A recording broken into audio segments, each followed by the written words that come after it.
காரைக்காலில் அமைந்துள்ள புனித வனத்து சின்னப்பர் ஆலய தேர்பவனியில் ஏராளமான கிறிஸ்தவர்கள் கலந்து கொண்டு வழிபாடு நடத்தினர். புதுச்சேரி மாநிலம் காரைக்காலில் அமைந்துள்ள புனித வனத்து சின்னப்பர் ஆலய திருவிழா கடந்த 10ஆம் தேதி கொடியேற்றத்துடன் தொடங்கியது. இதனையொட்டி திருவிழாவின் முக்கிய நிகழ்ச்சியான தேர்பவனி இன்று சிறப்பாக நடைபெற்றது.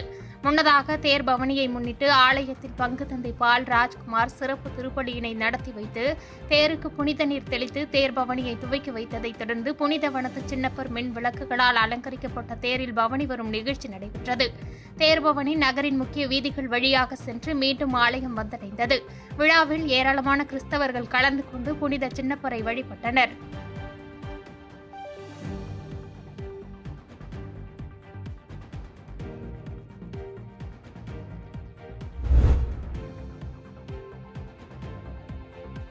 ஆம்ஸ்டாங் கொலை வழக்கில் என்கவுண்டர் செய்யப்பட்ட திருவேங்கடம் வங்கிக் கணக்கில் 50 லட்சம் பணம் செலுத்தியவரின் தகவலை வெளியிட வேண்டும் என்று தமிழக அரசுக்கு வன்னி அரசு வலியுறுத்தியுள்ளார்.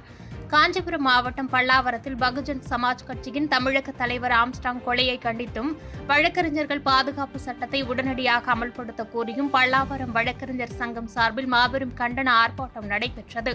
இதில் கலந்து கொண்ட விடுதலை சிறுத்தையின் கட்சியின் மாநில துணை பொதுச் செயலாளர் வன்னியரசு சிறப்புரையாற்றினார். அதனைத் தொடர்ந்து செய்தியாளர்களிடம் பேசிய வன்னியரசு, ஆம்ஸ்டாங் கொலை வழக்கில் தற்போது அம்புகளை மட்டுமே போலீசார் கைது செய்ததாக கூறியதோடு ஆம்ஸ்டாங் கொலை வழக்கு தொடர்பாக என்கவுண்டர் செய்யப்பட்ட திருவேங்கடம் வங்கிக் கணக்கில் 50 லட்சம் செலுத்தப்பட்டுள்ளதாக தகவல் வெளியாகியுள்ளது. இந்த பணம் யாருடைய பணம், திருவேங்கடம் கணக்கிற்கு சென்றது எப்படி என்பது குறித்த முழுமையான விவரங்களை தமிழக அரசு வெளியிட வேண்டும் என்று வேண்டுகோள் விடுத்துள்ளார்.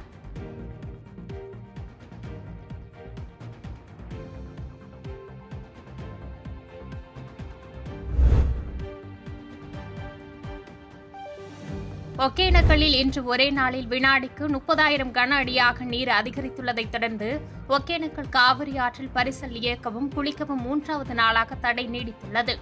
கர்நாடக மாநிலத்தில் பருவமழை தீவிரமடைந்துள்ள நிலையில் அங்குள்ள கபினி, கிருஷ்ணராஜா சாகர், நுகு ஆகிய அணைகளில் இருந்து வினாடிக்கு 55,651 கன அடி உபரி நீர் தமிழகத்திற்கு காவிரி ஆற்றில் திறந்துவிடப்பட்டுள்ளது. இதன் காரணமாக தருமபுரி மாவட்டம் ஒகேனக்கல் காவிரி ஆற்றில் நீர்வரத்து அதிகரித்துள்ளது. நீர்வரத்து தொடர்ந்து அதிகரிப்பதால் நடைபாதை மேல் தண்ணீர் தொட்டு செல்கிறது. காவிரி ஆற்றில் நீர்வரத்து தொடர்ந்து அதிகரித்து வருவதால் சுற்றுலா பயணிகளின் பாதுகாப்பு கருதி மாவட்ட நிர்வாகத்தால் ஒகேனக்கலில் பரிசல் இயக்கவும் குளிக்கவும் தடை தொடர்ந்து 3வது நாளாக நீடிக்கிறது.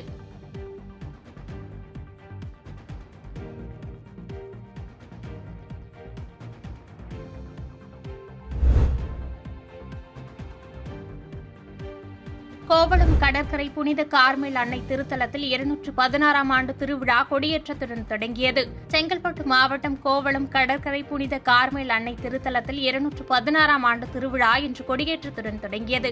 முன்னதாக திருத்தல அதிபர் அர்ப்புணி அமலோர் பவராஜ் தலைமையில் பேண்ட் வாத்தியங்கள் முழங்க ஊர்வலமாக கொண்டுவரப்பட்ட புனித கார்மேல் அன்னை திருத்தல கொடியை சிறப்பு அழைப்பாளராக பேராயர் AM சின்னப்பா கலந்து கொண்டு இறை பிரார்த்தனையுடன் கொடியேற்றத்தை துவக்கி வைத்தார்.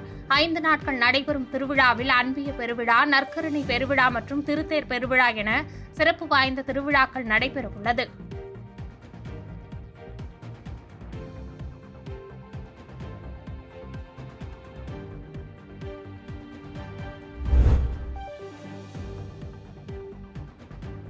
திண்டுக்கல்லை சேர்ந்த 2.5 வயது குழந்தை உலக சாதனை படைத்து ஜெட்லி புக் ஆஃப் ரெக்கார்டில் இடம்பெற்றுள்ளது.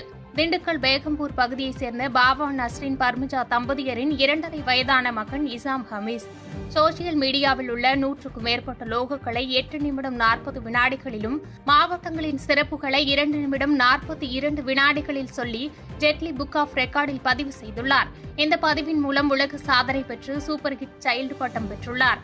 சாதனை பெற்ற குழந்தைக்கு கோப்பை, விருது மற்றும் சான்றிதழ்களை ஜெட்லி புக் ஆஃப் ரெக்கார்டு நிறுவனர் டாக்டர் டிராகன் ஜெட்லி வழங்கினார்.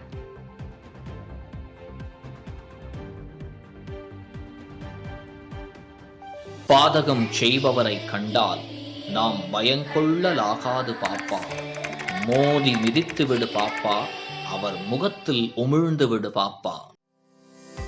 அண்மை செய்திகளை உடனுக்குடன் தெரிந்து கொள்ள இணைந்திருங்கள் இயம்நாடு தொலைக்காட்சியுடன்.